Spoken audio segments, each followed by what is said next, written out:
කුරුණෑගල දිස්ත්‍රික්කයේ නිකට් නගර මැදේ පිහිටි මෙම අරුණ පුදුම නිර්මාණය ගැන කතා කිරීමේදී ශ්‍රී ලංකාවේ පැරණි වාර ඉංජිනේරු විද්‍යාවේ තවත් ආශ්චර්යයක් ලෙස මෙම මහාන්දර ගලව හෙවත් මහාගල්ලව හැඳින්වීමට හැකියාවක් තියෙනවා. මුහුදු මට්ටමේ සිට අඩි 48ක උසකින් පිහිටා ඇති මෙම මහාගල්ලව ක්‍රිස්තු වර්ෂ 275 සිට 301 දක්වා ලංකාවේ රජ කළ මින්නේරිය දේවිය වශයෙන් හැඳින්වෙන මහසෙන රජතුමා විසින් ඉදිකරන ලද ජලාශ දහසකින් එකක් ලෙස හැඳින්වීමට පුළුවන්. රටේ දකුණු ප්‍රදේශයේ රජ කළ මහා පරක්කම් බාහු රජ විසින් අමුණු පහක් දදුරු ඔය හරහා ඉදිකළ බවත් එයින් සුකර් නිජ්ජ නමින් වූ අමුණු හරහා මෙම මාගල්ල ජලාශයට ජල දහරා හරවා යවූ බව සඳහන් වෙනවා. වර්ෂ 1943-1955 කාලයේ වහල් මාර්ග දෙපාර්තමේන්තුව මගින් පැරණි රිදී මැදි ඇල ප්‍රතිසංස්කරණය කර මාගල්ල පුරාණ යුගයේදී මෙන්ම සක්‍රිය වීමට අවශ්‍ය පහසුකම් සලසා දී තිබෙනවා. රිදී මැදි ඇල හරහා ජලය හරහා යැවීමට දෙතුරු ඔය හරහා ඇති අමුණු නවීන ඉංජිනේරුවන් විසින් තෝරාගෙන ඇත්තේ රජ සමයේ ඉදිකළ අමුණට වඩා කිලෝමීටර් 3ක් පහළින් වූ ස්ථානයකිනි. මෙම නව පිවිසුම් ඇල ශ්‍රී මහගුල්වව, හල්මිල්ල, තෝරපිටිය, කුඹුක්කව, කටගමුව හා ඇලවක යන වැව් පෝෂණය කරමින් කිලෝමීටර 20කට ආසන්න දුරක සිට මාගල්ල ජලාශය වෙත ජලය ගෙනවිනු ලබයි. මාගල් ජලාශයේ ජලය රඳවා තබා ගැනීම සඳහා ප්‍රධාන වේලට අමතරව කුඩා වැව් දෙකක් පිහිටා තිබෙනවා. ප්‍රධාන වේල්ල යාර 792ක් ඈතට වීදි යන අතර උස අඩි 23ක් හා පාදම අඩි 115කි. කුඩා බැම්ම දිග මීටර 230ක් හා උස අඩි 20කි.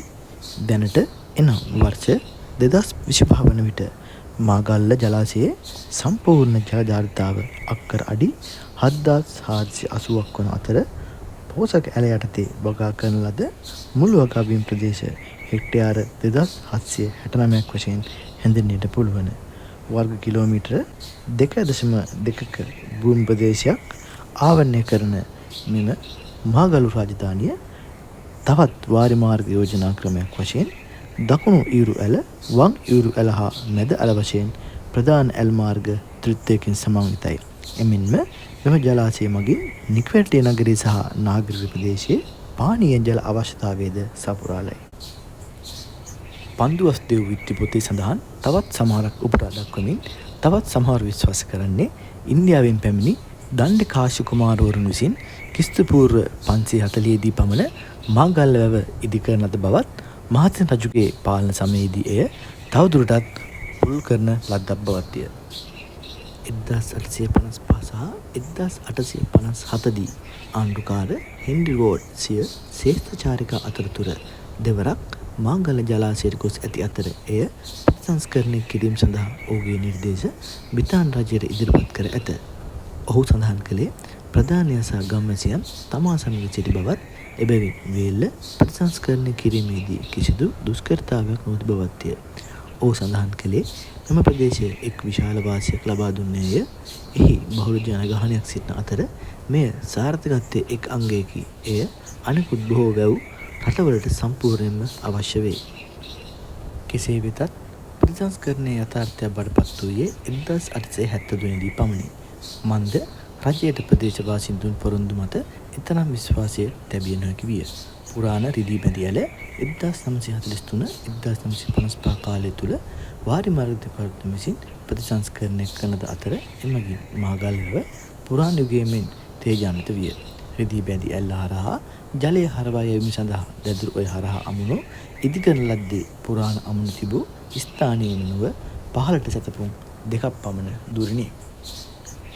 එක් කන්නයක ජල අවස්ථා සපුරාලීම සඳහා ජලය 4 වාරයක් පිරවිය යුතු බව අවශ්‍ය වේ. මාගල්ල යෝජනා ක්‍රමයේ ඇති ප්‍රධාන ගැටලුව සමහර මාසවලදී දැදුරු ඔයද සිඳියන ආකාරය හෙක්ටයාර 2723කට වගා කන්න දෙකක් සඳහා වාරි මාර්ග සැපයීමට මාගල්ල වැවේ තිබූ සීමිත හැකියාව ප්‍රමාණවත් නොවීමයි. 2014 වසරේ ආරම්භ කරන ලද දැදුරුව ජලාශය මගින් දැදුරු ඔයට අනවරතන ජල පරිමාව මුදා හැරිය හැකි ප්‍රමාණවත් තරම් ජලය මාගල්ලේ වැවට හරවා මෙම ගැටලුව සාර්ථක විසඳුමක් ලබා දීමට හැකි විය. නික්වැටි නගරය මාගල් ප්‍රදේශයේ ශාන්ත සුන්දරත්වයෙන් වැසී ඇත. නමුත් මෙම දර්ශනීය මනරම් පසුබිමකට වඩා ප්‍රජාවට ජීවන මාර්ගයක් වන අතර එදිනදා ජීවිතයේ අංශය හරහාම ප්‍රතිලාභ සැලසේ. මෙම ප්‍රදේශවාසී වස්තුවක් පමණක් නොව ජාතික සම්පතක් වන අතර එය ගොඩනැගූ මිනිසුන්ගේ දක්ෂතාවය සහ හැකියාව පෙන්නුම් කරයි. මෙම ජාතික වස්තුව සුරකීම රජයේ වගකීමක් පමණක් නොව ප්‍රතිලාභ ලබන්නන් සහ තම මවබිමේ ස්වාභාවික ආශ්චර්යයන් මතු පරපුරට සුරක්ෂිත කරන ලද පුරවැසියෙකුගේම යුතුකමකි.